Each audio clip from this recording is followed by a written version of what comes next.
So let's jump into it. I'm excited to be here with you guys. Is anyone else here nostalgic? Any nostalgic people? I am super nostalgic.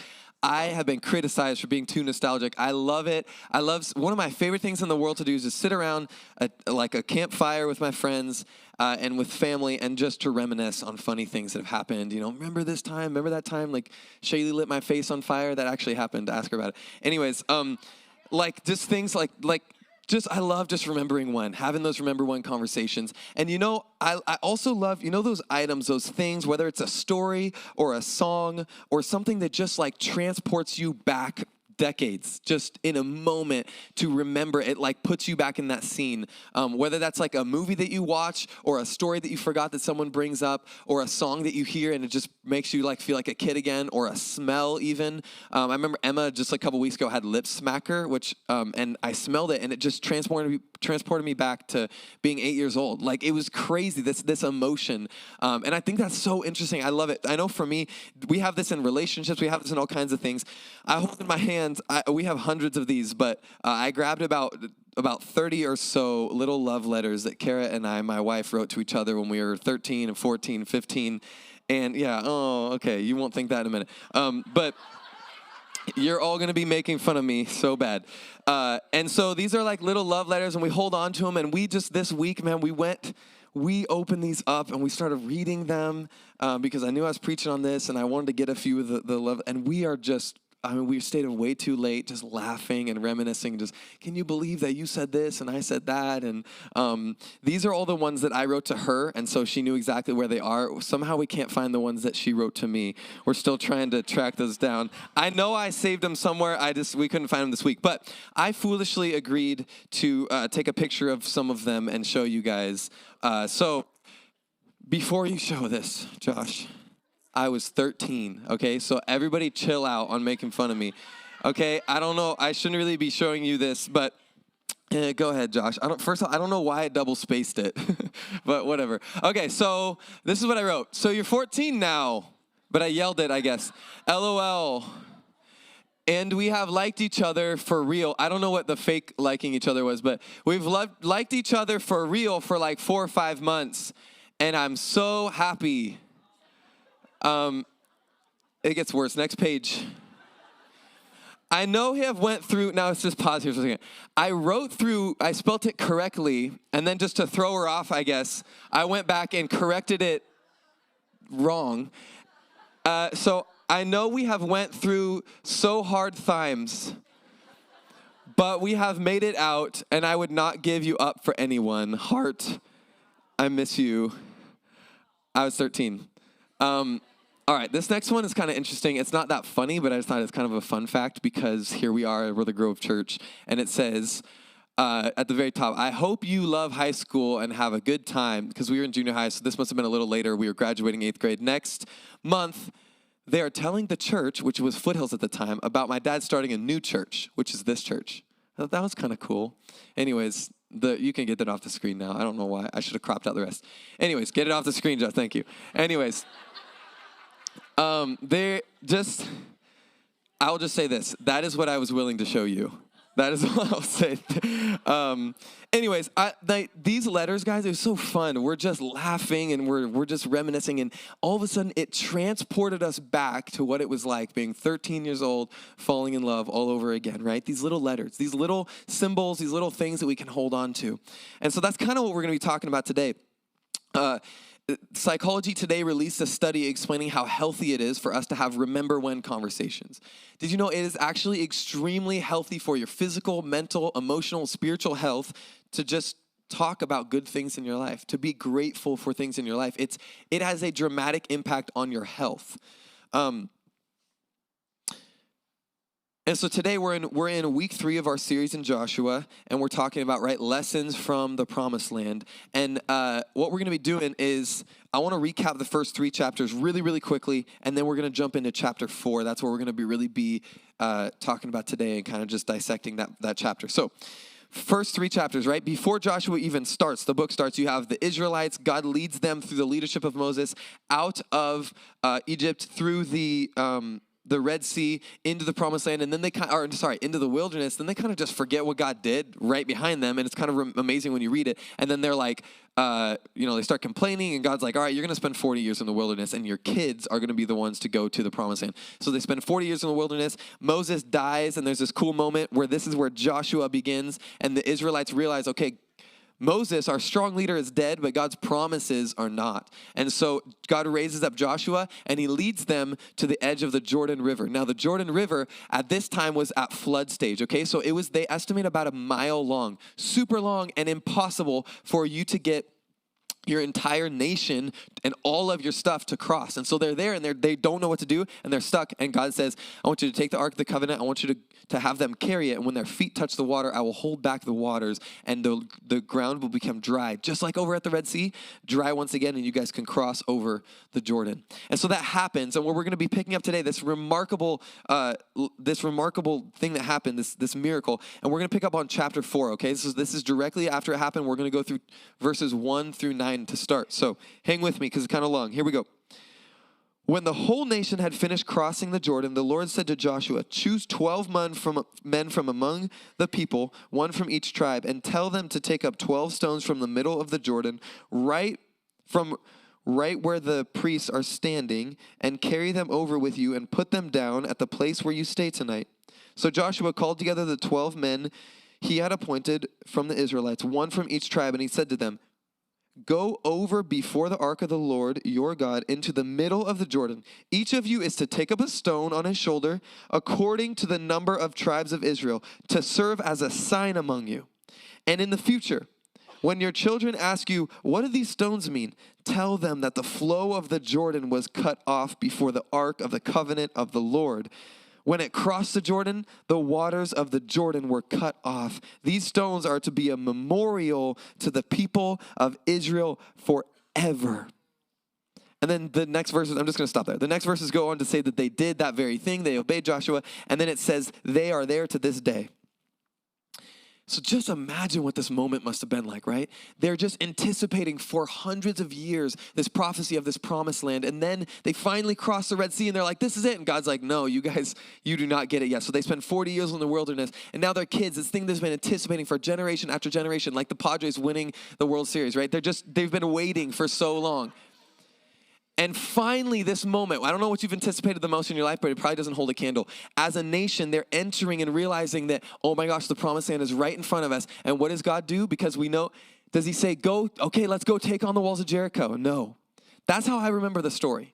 If you were to, a few weeks ago, if I were to close my eyes and tell you the journey of the Israelites, I would have said, they cross over the Jordan, God opens up, holds back the water of the Jordan, and then God tells them to go take on the walls of Jericho. And I forgot about this chapter 4. That we're kind of just pausing on today, is this idea that God said, okay, now that you've crossed the Jordan, I want you to take the stones while you're crossing through. I want you to grab stones and I want you to stack them in your camp to remind you of my faithfulness because Jericho is going to be scary. And so that's kind of what we're going to be talking about today. Just imagine what that moment was like. Because here's the truth, guys. God knows that we tend to have spiritual amnesia in our lives. We do. We tend to forget. And left to ourselves, if we are not intentional to remember, we forget. And so one of my points today is if we are not intentional to remember, we forget. We have to remember God's faithfulness on purpose. And so many of us, our lives are filled with a lack of intentionality behind that. And so when hard times come, we forget about what God has done. And I don't want to get ahead of myself. So the title of my message today is Remembering on purpose. Just think about the pace and the busyness of your lives. And now this reason this is so important, guys, is because when we remember what God has done in the past, it changes the way that we live in the present and the way that we look toward the future. When we remember what he's done, it changes our perspective and our actions and our beliefs about where we're at currently and how we look to the future. Doesn't it stink to learn the same lesson over and over? We all know those people where you're just like, dude, look in the rearview mirror. There's a cause and effect in your life. You keep making the same mistake. Like, we all know those people, right? Or like, there's a saying a famous saying I just love. It's those who fail to study history are bound to repeat it. And that's true in your life. And it's true. Those who fail to study history are bound to repeat it. We see it over history. We see look at the wars that have happened. It's so similar, right?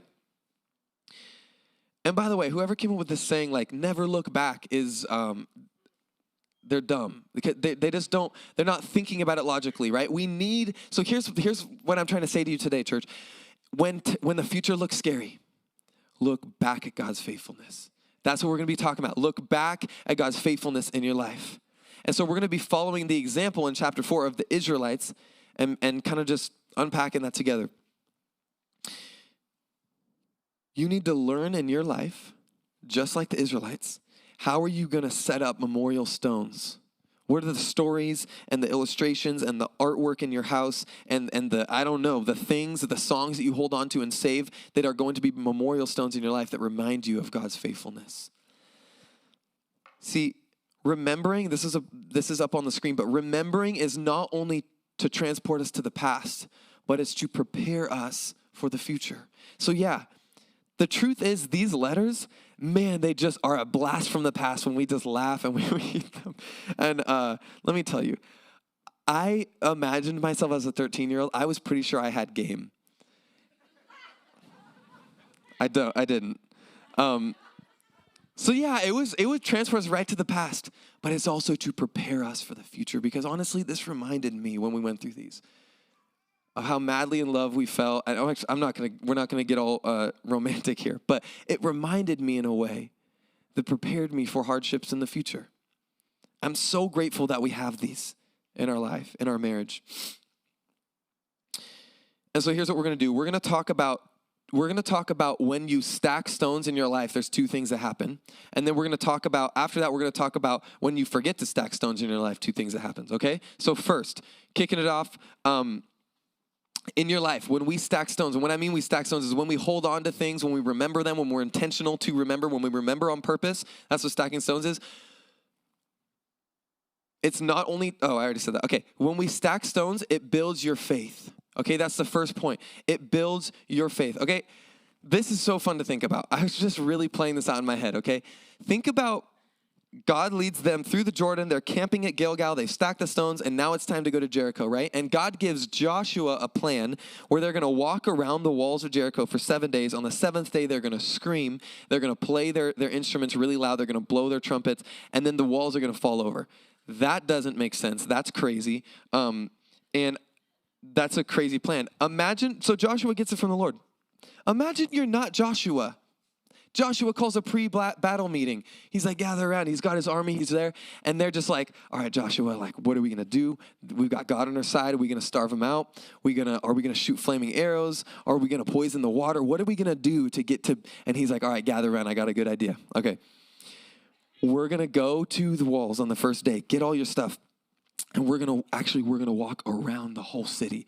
And they're like, sure. Okay, cool. And then what? He's like, then we're going to go home. I would be like, okay, whatever. That's weird, Joshua. What are we doing next? And he'd be like, okay, then the next day I want to wake up and I want to, by the way, bring your instruments, but don't play them. Just carry them around with you.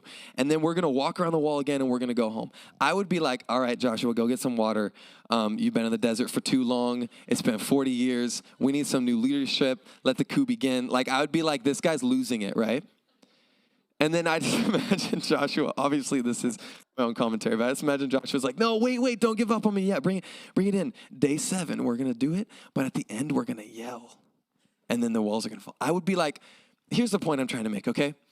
This plan required an immense amount of faith because it did not make sense to human wisdom. It only made sense to God, but to human wisdom, it did not make sense. And God knew after he led them through the Red Sea, they just forgot right away. They forgot right away and they started to complain. And so God knew that as a soldier, you get up and you start marching around the walls of Jericho, you're probably going to feel a little silly. It's probably not going to make a whole lot of sense. You're just walking with your spear and you're just like, hey, just going this way, just walking around the walls, right? And you'll probably feel like this doesn't make any sense, but God knew they would come back to their camp at Gilgal that night. They would see the stones stacked there, and they'd say, you know what else didn't make sense? The Jordan River parting. The Red Sea parting and the Jordan River, God holding back the water there. That didn't make sense, and that was really confusing. I don't know why we went and stood in the Jordan River when we knew we couldn't cross it. Well, guess what? God came through, and so it would remind them, okay, fine. This doesn't make sense, but I see those memorials, those stones, and they remind me of what God did, so therefore, I'm going to get up tomorrow. I'm going to go walk around the walls again. Because I know that God's been faithful in the past, so I can look to the future and know he's going to be faithful then. And so, yeah, stacking stones is for building your own faith. So whatever it is in your life, whatever your Jordan River is, whatever God has provided for you and been good to you and pulled you through something that you didn't think would happen, write it down. Proclaim it, remember it, recite it. Remind yourself of it. Tell other people of it. That's what it means to stack stones in your life, because you're going to need it when the walls of Jericho come. So, number one, when you remember, it builds your faith. And number two, when you remember, it builds others' faith. You probably guessed it, right? Verse 6 and 7 said that about your kids. It's like when your kids ask, tell them that the water of the Jordan was cut off. Then in verse 21 through 24, God says it again. Listen here. He said to the Israelites, in the future, when your descendants ask their parents, what do these stones mean? Tell them, Israel crossed the Jordan on dry ground. For the Lord your God dried up the Jordan before you until they had crossed over. The Lord your God did to the Jordan what he had done to the Red Sea when he dried it up before us until we had crossed over. He did this so that the people all over the earth might know that the hand of the Lord is powerful, and so that you might always fear the Lord your God. Guys, your testimony is powerful. Your story is powerful, but it is not just for you. And so these memorial stones in your life, they are to be educational tools to raise up other people and build faith in them, in addition to building faith in you. We have a responsibility to use your testimony to build faith in other people. I'm going to go on a tangent for a second. It's crazy to me that we live in a culture that says, for me to not brainwash is the word used, brainwash my worldview and my values and my faith into my children. It's called brainwash. Well, it's so ironic to me because they also want me to be okay with them sharing with my kids their worldview and their faith and their values. And by the way, it's ironic because indoctrination is inevitable. Everyone is being discipled by someone. The question is, are they going to be discipled by you or by the world? But indoctrination is inevitable. And just so we can all be clear, all forms of education attempt for brainwashing. That's what education is to impart wisdom and to pass down knowledge. And so absolutely I'm brainwashing my children into loving the Lord. Because everyone's discipled by something. And so what I feel like the world is really saying is sit down, be quiet, and let us raise your kids. So are we going to, the question is, are you going to raise your kids? Are you going to impart your wisdom and your values and your worldview that ultimately needs to come from what God says, right? Biblical worldview on your kids. We're going to read a verse at the end here that says, impress this on your children. That sounds really like you're almost trying to decide the direction of your kid, almost like deciding, okay, let's get back to it. So parents, God has gifted us with his children. And he's given us the responsibility, he's trusted us with the responsibility of creating an environment where our kids can learn about the goodness and the grace and the love of God in a place where God has designed discipleship for a husband and wife, a father and a mother to raise their kids and correct them and show them and teach them the ways in which to honor the Lord. But guess what? A huge way that you do that is by having memorial stones in your life, by telling them stories and reminding yourself and your children of how God has been good to you. And so parents, are you doing a good job with your children on that? And by the way, it's not just here at this church. We're not just concerned with our church or our children. We're not narrow-minded like that. Verse 24 said, so that all of the earth may know. And so your story is part of the global mission that God wants. Your story, your testimony is to build faith in everyone around you, everyone you come in contact with. And so my question for you is, what stones are you stacking in your life? Like I said, if we're not intentional to remember, we forget. And a lack of intentionality is a huge problem here because I think for a lot of us, and I had to really think about this for my life, am I being intentional about stacking stones? What things are we stacking? Some of you guys, man, you've been through a lot. Some of you marriages have been through things where your marriage was on the rocks and you thought there's no way out and you thought it was inevitably going to end in divorce. And somehow, through God's mercy and grace, he helped you guys change. And now you have a marriage that honors and loves God. Praise God for that. That's a memorial stone to hold in your life. But guess what? There are plenty of other couples who are in that exact same place. And you are faced with a choice whether you're going to sit by and watch them, or if you're going to come alongside them and say, hey, I know that this sounds crazy. Look, I've been there. I thought there's no way I could ever love this person again. But look what God did in my life. Let me show you. Let me tell you a story of what God did. Let me show you what I learned. Let me show you what God taught me. These are the memorial stones that God can help us to come alongside. Some of you guys have been through some serious seasons of depression, loneliness, anxiety, or doubt, or all kinds of things. And you were drowning in that, but God pulled you out, likely through somebody else. And now God wants to use you as a life raft for those people who are drowning in that loneliness, to swim out to them and to say, hey, jump on. I know it's dark right now. I get it. I understand because I've been there, but look what God did through me. Look how God pulled me out. I didn't think it was possible, but look what God did. See, these are the way God can use memorial stones to build faith in others. But if you are not intentional to remember, you forget. And we have to remember on purpose.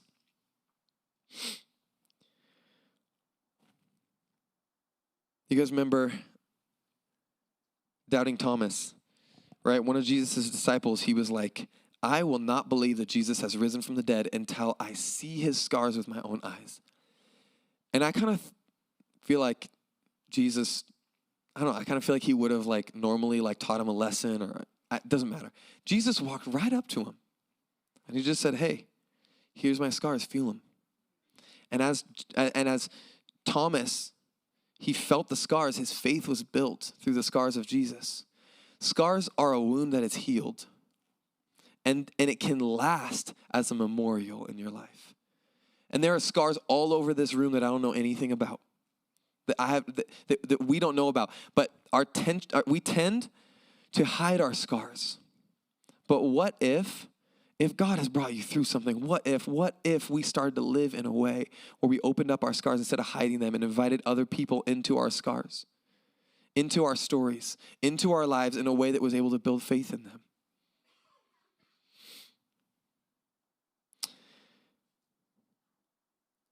Now, just really quick before we move on, it bothers me when we talk about things and then we don't really give practical, like how can we really accomplish that? So if that's you today, if you're stirred in that and you're like, man, you can look at your spouse and say, man, we've been through that.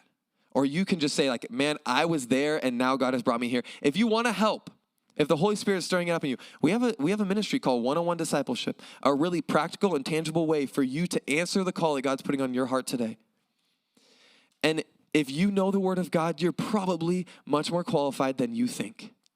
And so will you just sign up? We have way more people signed up to be discipled than we do people. There are people just waiting, and we don't have enough disciple makers. And so if that's you, just write it down on your communication card, drop it in those boxes, or sign up on the app or on the website. Pastor Gabe will reach out to you. He'll talk to you. He'll answer any questions that you have. But if you're being stirred up in that today, I hope that you'll sign up for that and just do that. Just take that step. Okay, so we talked about what happens when we remember, right? Man, it builds our faith and we build faith in others. But I want to talk for a minute about what happens when we do forget.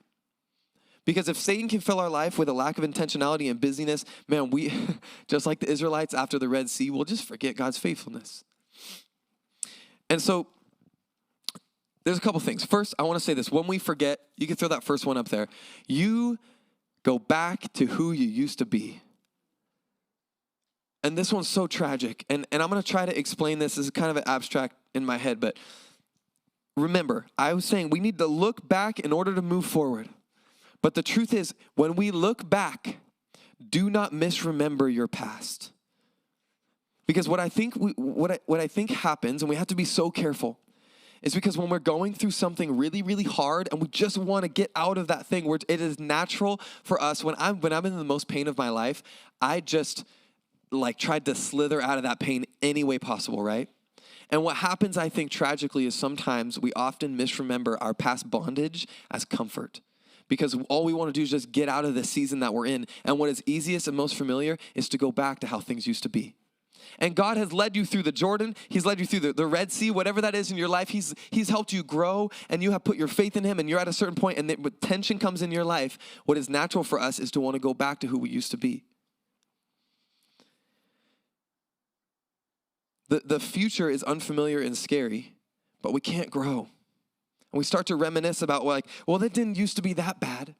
And we left addictions in the past, and we've left just terrible traits in the past and relationships that we shouldn't be in. But when things gets hard, we start to just reminisce about how maybe it didn't used to be that bad. An important part of American history when the 13th Amendment was ratified and slaves all across the South were free.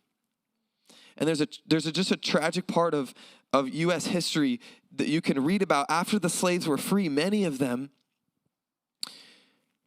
it became super hard. They didn't have jobs. They didn't have food. And so they began to reminisce about, well, like, at least when we were slaves, we had food to eat. And it's this terrible, so sad story. Many of them were faced with this choice. Many of them didn't have a choice. The only way they could eat is if they go back to their bondage and back to their slavery. And there's this crazy parallel between that and the Israelites when they cross over the Red Sea, right? Because God did almost the same miracle 2 different times. They crossed the Red Sea, but their response after the miracle is entirely different. Because the Israelites forgot God's faithfulness because they didn't have, I think in part, because they didn't have memorial stones set up to remind them. And all of a sudden they're hungry and they're in pain and all they want is food. And they started saying, well, at least when we were under Pharaoh's rule, we had something to eat. And they started talking about going back to their slavery that they dreamed of being free of for all that time. What? That's crazy. I want you to know, guys, we are not any different. We are not somehow smarter because we're later in history. You tend to do the same thing. I tend to do the same thing. When you are in pain, we forget what God has done in our life. And you need memorial stones in your life. Because if not, you'll go back to who you used to be.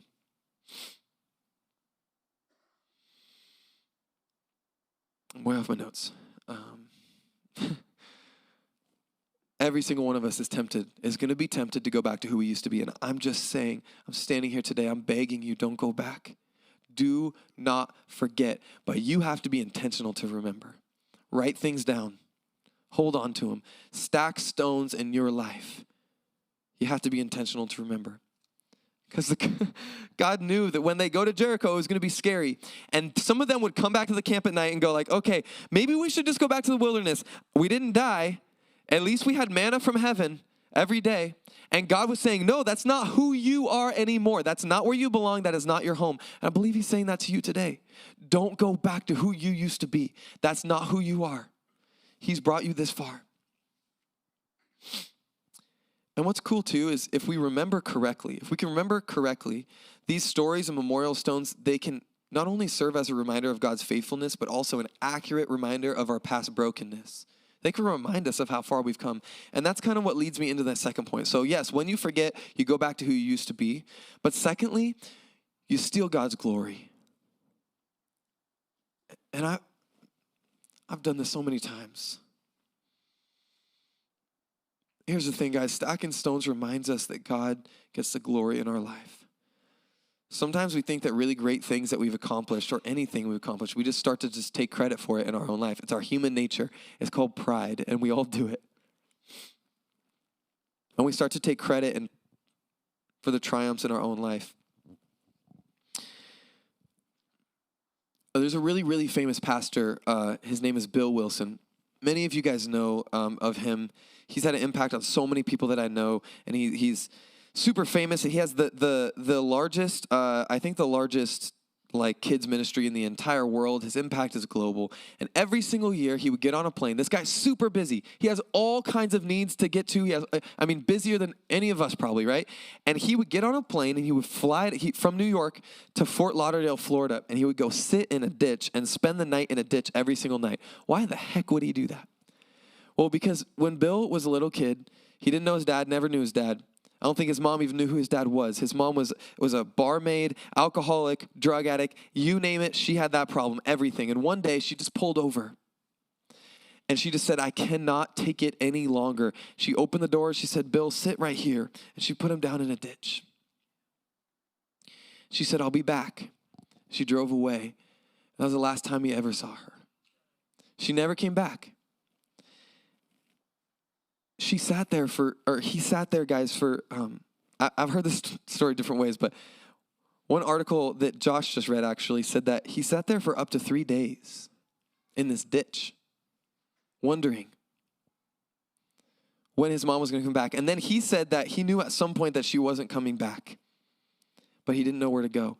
Well, there's a pastor across the street. His own daughter was going through leukemia. He was trying to figure out how he was going to pay for his own daughter's cancer treatment, but he saw Bill in that ditch sitting there, and he went over and he sent him with his own money to church camp. Bill got dramatically, just radically saved there. He met Jesus. He goes on to become this influential pastor that has a huge impact on God's kingdom all over the earth. And once a year, he would go back to that ditch, and he would spend the night in that ditch, and he would sit there for the purpose of saying, God, this is what you did through me. I don't get the glory. On my own, God, I was in a ditch on the side of the road. But through you, look what you have done. Man, that's what memorial stones, that's what these things can be in our life. I mean, the stones also reminded when in Gilgal in the camp when the Israelites went there, it just reminded them like, hey, you didn't hold the water at the Jordan. You didn't hold it back. That's just, you know how you got here? It's not because of you. It's because of what God did. My wife, she's a great cook, such a good cook. And sometimes the kids will want to bake cookies with her. And so they'll bake cookies with her. And then the kids will, like 2 minutes they're helping and the next minute they're distracted and like they're not in here. So it's way harder to make cookies with them, right? Then it's just easier to do it without them. And then they'll run up to me afterwards. They'll run up to me, Dad, I made cookies. Look what I did. I made cookies. And in my head, I'm like, okay, that's so cute. That's awesome, honey. But you didn't, I don't say this, but I'm like, you didn't make the cookies. Mom made the cookies.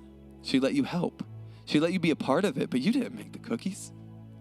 Man, how often do we do this to God? We accomplish a couple great things in our life, and then it's all us. We just love to take credit for it. And if you have the memorial stones in your life, if you have things that you hold on to and remember in your life, it's just a reminder of like, oh yeah, well, I can't really take credit for that because God made the cookies, right? For Kara and I, we have different stories and different memorial stones in our life. And honestly, I'm convicted by this message. I want to do better at this in my own life. But there's a couple more memorial stone stories that I use every time somebody's talking to me about just struggling with trusting God in their finances. They just say like, man, I really want to trust God, but I just can't afford to be tithing. I can't afford it. And I'm like, no, you can't afford not to. Let me explain why. This has built so much faith in my life, what God has done, but let me build the faith in your life. Let me share with you what God has done. And I share with them a story. I'm 20 years old, just got married. We have no money. We're broke as a joke. And I'm driving. After church one day, we went to go to like some place.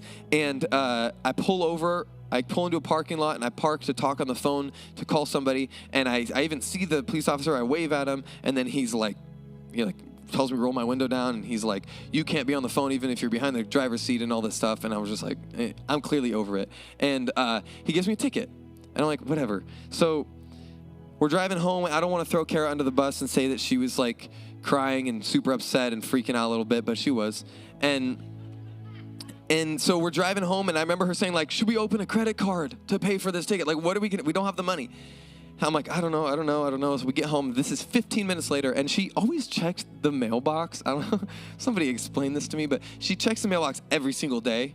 Like it's going to fill up if you don't like there'd be no more room. There's always like 2 little things on the bottom. Anyway, she checks the mailbox like every day, and she opens the mailbox when we're just out of habit. We're walking home, and we pull up to our door, and she opens it, and there's $400 inside. 15 minutes, and it just says the Lord provides. First time anyone is just like randomly given. That wasn't a reoccurring thing. And we're sitting there, we're trying to figure out what happened. Did we tell anybody? Did what happened? And I just looked at her, and I remember saying, we have to remember this. We got to remember this. Next time finances are scary, we got to remember this. And I know that God didn't promise me super nice vacations and nice cars, but he did say, consider the ravens, right? In Luke 12, they have enough to eat. How much more valuable are you?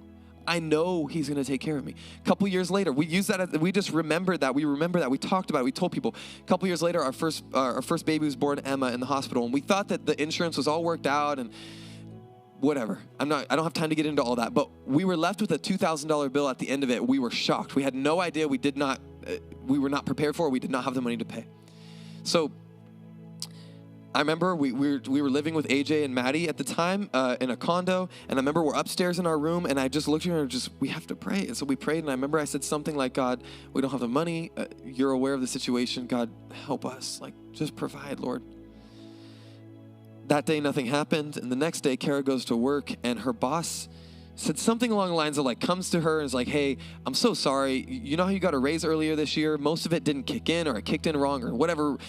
Blah, blah, blah, blah, blah. Here's $2,000.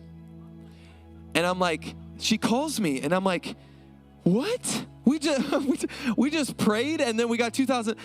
You best bet I laid down that night, and I was like, Lord, I need $1 million, Lord, please.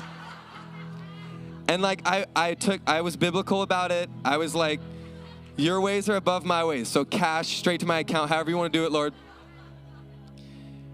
I really did pray that, and I really did not get the money the next day, obviously. Because God promises to give me what I need and not what I want. And man, I couldn't believe it. And now that's a memorial stone in my life, because every time finances get scary, every time we try to figure out what we're going to do, we look back and we say, hey, I know we got to be wise because God partners with wisdom. We got to be tangibly smart with our finances. We have to tithe and honor the Lord with our finances. But if we do our part, we know he's going to do his. I don't lose sleep over it because I know God is going to take care of us. And don't miss this, okay? Here's the crazy part. Most of my story, I'm not like, I'm a pastor, so I pray and my prayers are answered like that. Most of my stories don't end like this. Only a couple. Which is why I have to hold on to them. Which is why I have to be intentional to remember. I have to remember on purpose because you forget. Because for every 50 times that the prayer isn't answered in 15 minutes with cash in my mailbox, I have to be reminded of those memorial stones.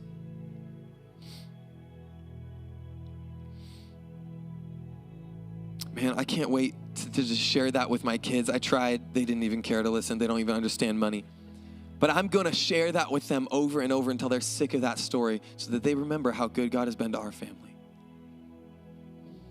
If you want to be faithful to God in the hard times, you need to remember and remind yourself of how he's been faithful to you. King David, he understood this. He said in Psalm 77, I will remember the deeds of the Lord. Yes, I will remember your wonders of old. He said, I will remember the days of old in Psalms 143. I meditate on all that you have done. I ponder the work of your hands. So how do we practically remember, right? I've been talking about it the whole time. Maybe you need to write it down. Maybe you need to journal in a way that you will find it someday. I just came across a few months ago, I came across this journaling that I wrote shortly after I was married, where I'm pouring out my heart of thankfulness to God for how he gave me this beautiful bride. This is right after I'd been married. It's actually on my honeymoon. I wrote this and I journaled, and I'm overwhelmed by God's goodness in my life, and I'm writing all about it. And guess what? For those of us who've been married for some times, like you don't always feel that way every single second. So you can imagine how amazing it was for me to come across this and be reminded of how God has been so good to me. Songs can serve as a really have a theme song in your family. Be cheesy with it. Your kids will hate it, but they'll remember it. Pictures, art, symbols, stories. In the Jewish culture, they have the Shema, right? And they recite it 3 times a day. In the Jewish culture, they're pretty good at remembering. This whole message, they're pretty good at it. And I want you to listen to, I didn't save it again. Oh, I'm already here. In Deuteronomy, right? When he says this to them about what's going to happen in the future. Just listen to these words. Man, this fired me up when I read this. Hear, O Israel, the Lord our God, the Lord is one. Love the Lord your God with all your heart and with all your soul and with all your strength. These commandments that I give you today are to be on your hearts. Impress them on your children. Talk about them when you sit at home and when you walk along the road, when you lie down and when you get up. Just talk about them. Share stories. He said, tie them as symbols on your hands and bind them on your foreheads. You can still see that today. If you go to Israel, you can see Jewish people with bindings on their hands. This is where that comes from. He says, write them on your door frames of your houses and on your gates. Oh man, this is where it gets so good. This is what God says to them. When the Lord your God brings you into the land he swore to your fathers, to Abraham, Isaac, and Jacob to give you, a land with large, flourishing cities that you did not build, houses filled with all kinds of good things that you did not provide, wells that you did not dig.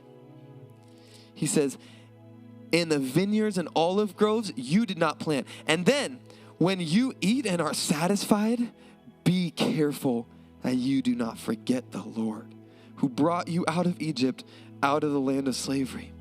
Oh, it's tragic how often we forget.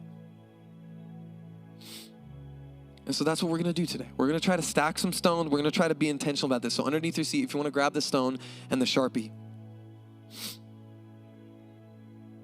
And I just want you to write for each one of us, where in your life has God come through in a miraculous way? What is your Jordan River? For me, I write down, just in thinking about finances, I write down hospital bill, ticket, mean cop who shouldn't have given me a ticket, whatever. What is it in your life that you need to write down to remember? Maybe it's just bad news that a doctor gave you that should have been bad news, but God turned it into good news. Maybe it's that your child was born healthy when the doctor said they wouldn't. Maybe it's that you have a child. Maybe God healed you something, or there's a season that you thought, I'm never going to get through this, and God helped you through it. Something you think you couldn't handle. And maybe some of us today are like, nope, God's never done that for me. That's really cool, Caleb. I'm happy for you. Well, I want to ask, one, it's possible that you forgot. And two, if you really feel like that's you, have you really trusted God with your life?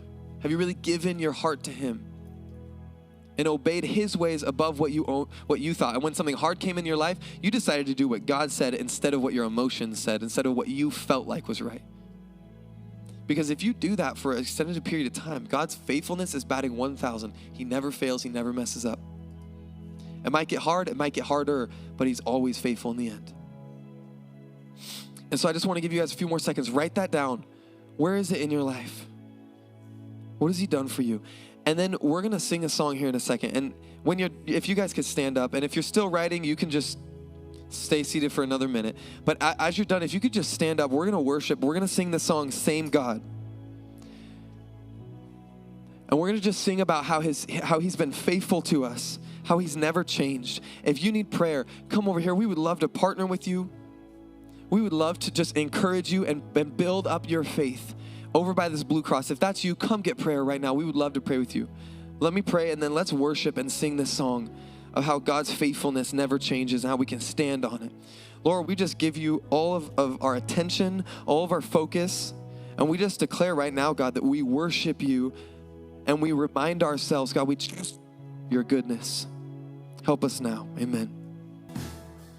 Hey guys, thanks so much for checking out the Grove Church YouTube channel.